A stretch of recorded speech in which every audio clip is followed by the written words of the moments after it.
For example, there is every truth that when something happens, we tell ourselves that, oh, that is karma. It is, it helps us to react to that experience better, maybe.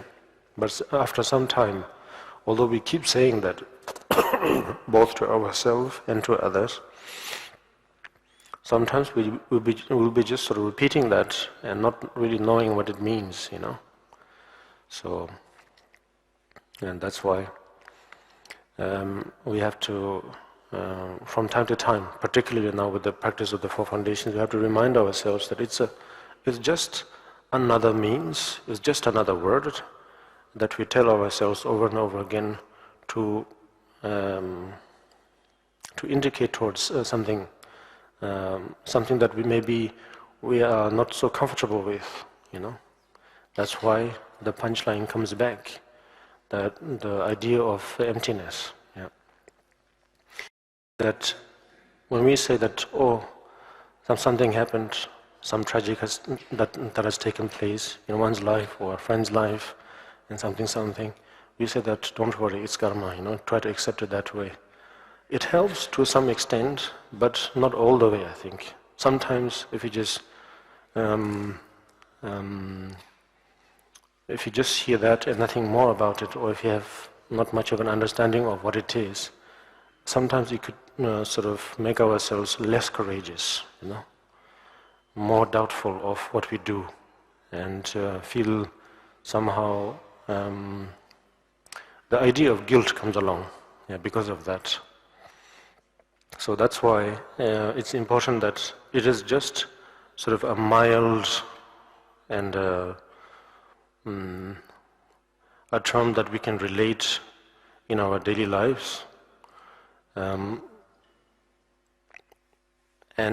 at the same time actually sort of passively indicate towards emptiness, you know. So, well, in a gist, I think that's the point. Meaning that now, if something happened, we take it so seriously that, of course, like it's when problems occur, it happens right on one's face. Yes. So therefore, we are completely overwhelmed. We are taken by it and not know how to deal with it. So, in other words, maybe a friend could say, just don't worry, or everything will be all right. That's another way. And another way of saying, now in this context, is saying, oh, don't worry, it's karma, but probably doesn't sound too good. So that's why, should we hear that word from one's friends, I think it is our sort of responsibility, and it is our sort of duty, no, but definitely responsibility to have the courage to understand that as something very, very actually in one word, giving one of the best advices, you know. Meaning that it means that actually it's how do I say it? It might not even sound nice if I say it's relative, you know. So basically, it connects to the idea of emptiness, meaning that it's happening because within a fabricated world, fabricated condition, things happen. And according to whatever cause we have accumulated or planted, accordingly it happens, yes. And because the very base is unborn, the very base is selfless. So that's why it has the space to give its effect, and that's why we can also experience it if our mind is within that setup, within that boundary, you know, within that within its law, let's say. So bottom line, and that is it. So, now if you go more towards a traditional sort of approach in terms of the cause and the effect, we can very simply go towards the 10 virtues and its opposite, 10 non-virtues, meaning physically or vocally or through speech, and then mentally we accumulate according merits. So of course these 3 doors, as it is known, through these, once we are within that system of utilizing these 3 doors to channel our thoughts, or let's say, channel our consciousness to experience the reality as we know, then naturally there is countless possibilities to accumulate what is known as meritorious, non-meritorious, or demeritorious, and in between. So, accordingly, then we accumulate countless of karma, countless of causes. Let's say countless of causes. Yes.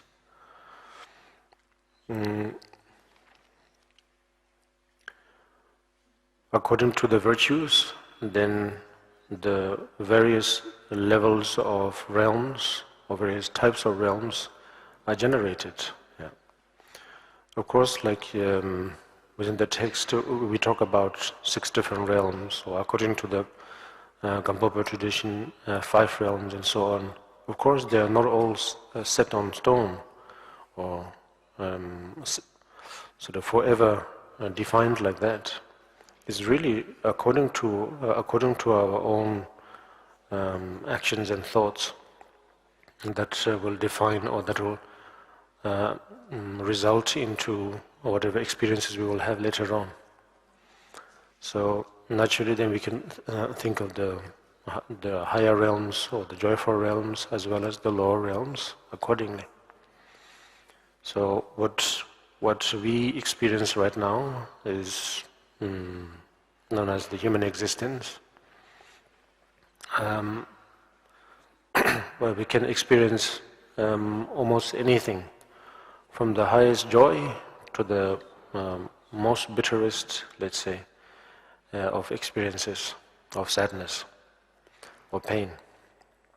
In a way, it's extremely precious. From my own personal interpretation, I would say it's to some extent, one could say, even beautiful, and that we can think about the higher realms, higher than human realms, and they experience great, let's say, luxuries of time and luxuries of enjoyment and so on. But nevertheless, they will never be able to experience what we experience in a way. Constantly we are challenged by its fragility.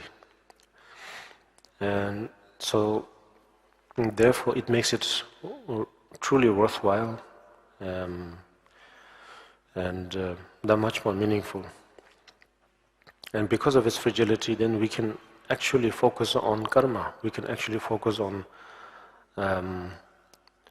what would come next, depending on what I do right now, or depending on what we do right now. Whereas within the higher realms, no matter how much of a time we have, or they have, that condition is not there. There is almost no reason to think about it.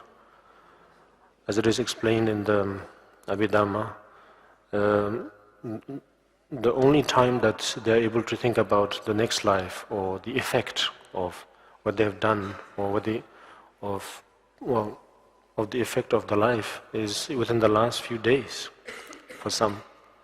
Some don't even realize, and then they're faced with next rebirth all of a sudden. Whereas we ourselves, we have in this case, from the moment we are conscious, from the moment we can think intellectually or have some kind of form of philosophy about life, we are able to reflect and see what could happen, depending on my own action. And that's what's precious, I think. And that's what makes it precious because, as I said earlier, beautiful, because due to it, we're able to develop respect for ourselves. Just for the fact that we are born as human beings, we can respect ourselves. We can respect what we have accumulated in the past, the difficulties we have gone through to gain this rebirth. So, yeah.